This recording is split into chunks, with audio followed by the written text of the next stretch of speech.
190 million pound case में बड़ी पेशरफ्त हुई है। इस्लामाबाद हाई कोर्ट ने 5 जून को केस समाअत के लिए मुकर्रर कर दिया है। बानी पीटीआई और बुशरा बीबी की सजा मुअत्तली की दरखास्तें समाअत के लिए मुकर्रर हो चुकी हैं। रिजवान काजी इस्लामाबाद से हमारे साथ मौजूद हैं। तो रिजवान, अब ये केस समाअत के लिए मुकर्रर हो चुका?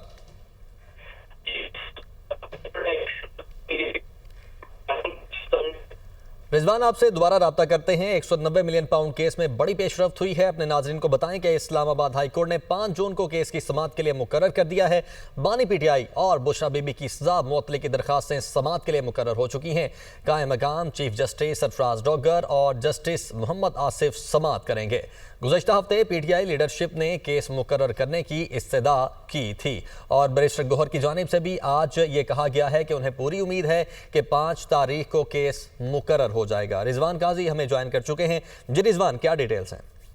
जी, 190 मिलियन पाउंड केस में आम पेशाब सामने आई है और इस्लामाबाद हाई कोर्ट ने बानी पीटीआई और बुशरा बीबी की सजा मुअत्तली की दरख्वास्तें जो है वो समाअत के लिए मुकर्रर कर दी है। कायम मकाम चीफ जस्टिस आसिफ बेंच जो है 5 जून को इन दरख्वास्तों पर समाअत करेगा। और याद है कि गुज़श्ता हफ्ते पीटीआई की क़यादत ने अदालत से दरख्वास्त की थी कि बानी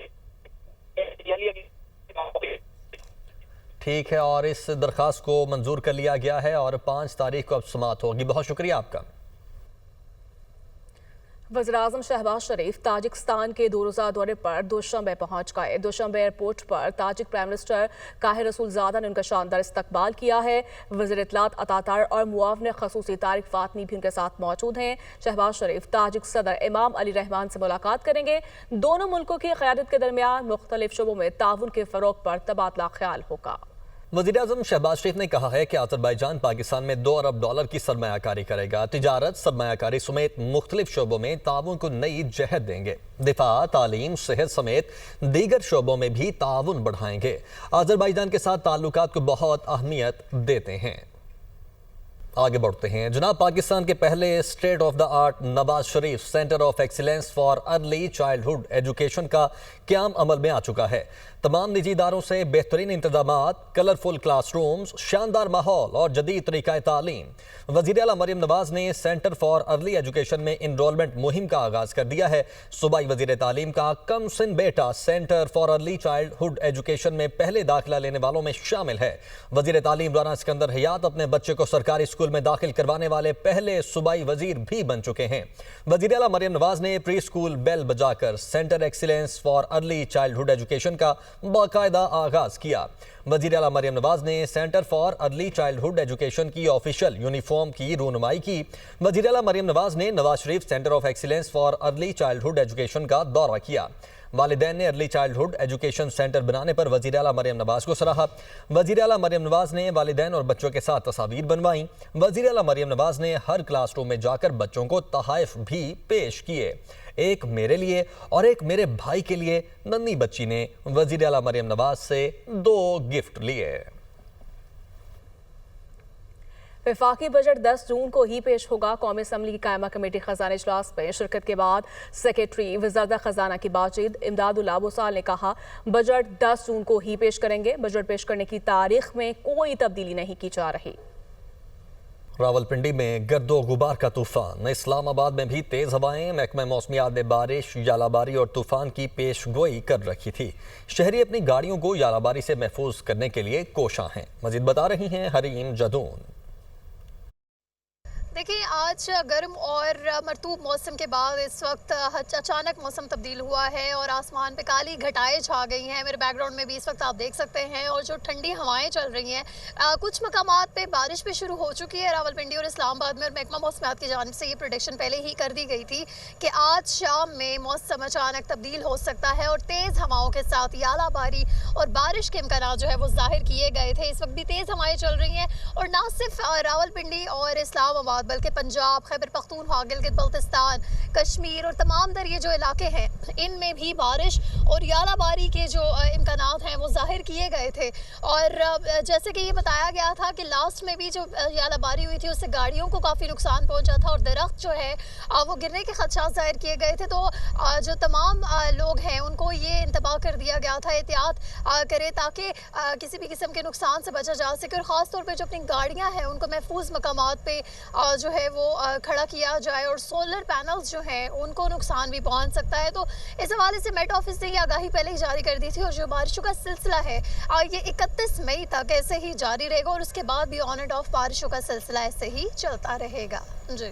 सवात के मुख्तलिफ इलाकों में जालाबारी, मौसम खुशगवार हो गया। जालाबारी से खड़ी फसलों को नुकसान पहुंचने का खदशा है।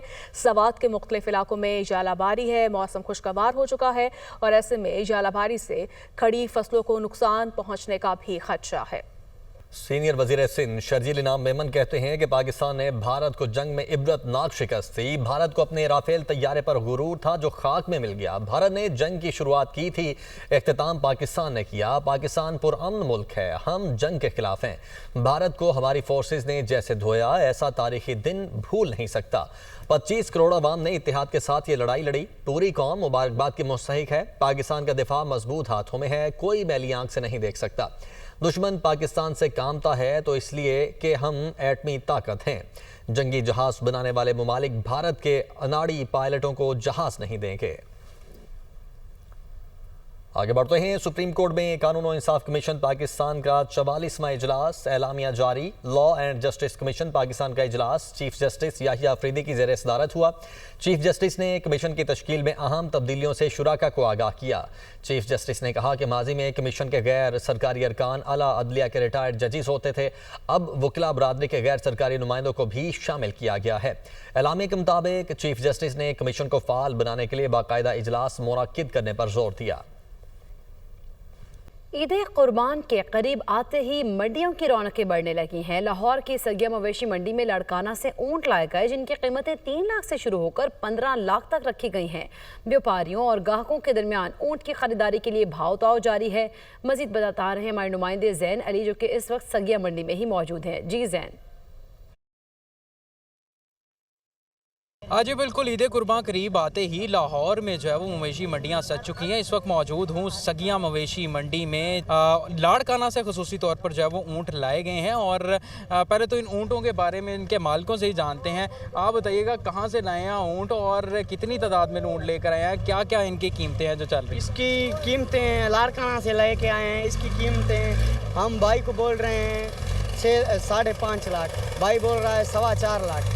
हमने बहुत खर्चा किया है, बहुत मेहनत करके वहाँ से आए हैं। फाइनल कितने में दे देंगे? 5.5 लाख में 1 रुपया भी कम नहीं है। कस्टमर हमारे साथ मौजूद हैं, उनसे मजीद बात करते हैं। सर बताइएगा, मंडी भी आपने घूमी है, क्या लगता है आपको, क्या रेट वगैरह चल रहे हैं कि इनकी इतनी कीमतें हैं? नहीं, इनकी इतनी कीमतें नहीं हैं क्योंकि ये कुछ कोई रेट मांग रहा है, कोई रेट मांग रहा है, कोई फाइनल रेट नहीं बता रहा। ऊँट जो है वो बड़ी तादाद में यहाँ पर मौजूद नहीं है। तकरीबन 50 से 60 के करीब यहाँ पर ऊँट जो है वो लाए गए हैं जिनकी कीमतें जो है वो कराची में ईद उल अजहा की तैयारियां जारी। मुख्तलिफ इलाकों में मंडियां कायम कर दी गईं। अब तक कारोबार कैसा जा रहा है, व्यापारी जानवरों की फरोख्त से मुतालिक क्या कहते हैं, जानते हैं रुताबा उरूज से जो कि इस वक्त लियाकताबाद की बकरा मंडी में मौजूद हैं। जी रुताबा बताइएगा, क्या कुछ देख रही हैं आप यहाँ? जी बिल्कुल, कराची में बकरा ईद की रौनकें जो है वो अपने उरूज पर पहुंच गई हैं। शहर के मुख्तलिफ मकामात पर मवेशी मंडियां लगा ली गई हैं। इस वक्त मैं लियाकताबाद में एक बकरा मंडी में मौजूद हूँ। यहाँ पर जो है वो देख रहे हैं हम कि बहुत सारे जो है वो बकरे मौजूद हैं, छोटे बड़े हर साइज़ के, हर रंग के, एक से एक बकरा जो है वो देखने में आ रहा है। इस वक्त हमारे साथ एक व्यापारी मौजूद हैं, उनसे जानते हैं कि वो इस बारे में क्या कहेंगे। पिछले साल के मुकाबले में अभी अक्सरियत से नज़र आ रहा है तो कमी है। पिछले साल जो है ना बहुत तेज़ थी मंडी। वो फरमाइश तो ये उनकी होती है कि अच्छे से अच्छा मिल जाए और सस्ते से सस्ता मिल जाए। तो हम यही कोशिश करते हैं कि भाई जैसा जानवर है ऐसी कीमत है, तो वो निकालते हैं कि भाई ये बड़ा दे दो, छोटे की कीमत में तो नहीं मिलेगा ना, जैसा जानवर है ऐसी कीमत है। लोग जो है वो कम से कम कीमत में अच्छे से अच्छा जानवर ढूंढ रहे हैं, जबकि व्यापारियों की ये कोशिश है कि मुनासिब दामों में उनके जानवर जो है वो फ़रोख्त हो जाएं। ये रौनक जो है ये कराची में मुख्तलिफ इलाकों में इसी तरह जो है वो बरकरार रहेगी।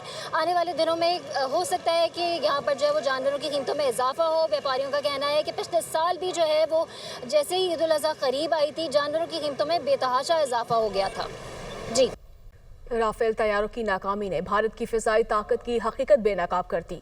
बैनुल-अक़वामी मीडिया के मुताबिक फ्रांसीसी कंपनी डिसॉल्ट एविएशन और भारतीय हुकूमत के दरमियान राफेल की कारकर्दगी पर इख्तलाफात पैदा हो गए। महंगे फ्रांसीसी साख्ता राफेल तैयारों के इस्तेमाल पर सवालात उठने लगे। चीनी साख्ता PL-15 मिसाइलों की मौसर कारकर्दगी ने भारत के दावों पर कारी ज़रब लगाई। फ्रांस की दिफाई कंपनी डिसॉल्ट एविएशन और भारतीय हुकूमत के दरमियान कशीदगी बढ़ती जा रही है। फ्रांस ने भारत में राफेल बेड़े के मुआयने की दरख्वास्त जिसे नई दिल्ली ने मुस्तरद कर दिया। फ्रांसीसी टीम का दावा है कि वो तकनीकी मसाइल का जायजा लेना चाहती थी। न्यूज़ स्टूडियो से इतना ही। एक ब्रेक के बाद वापस आएंगे हेडलाइंस के साथ।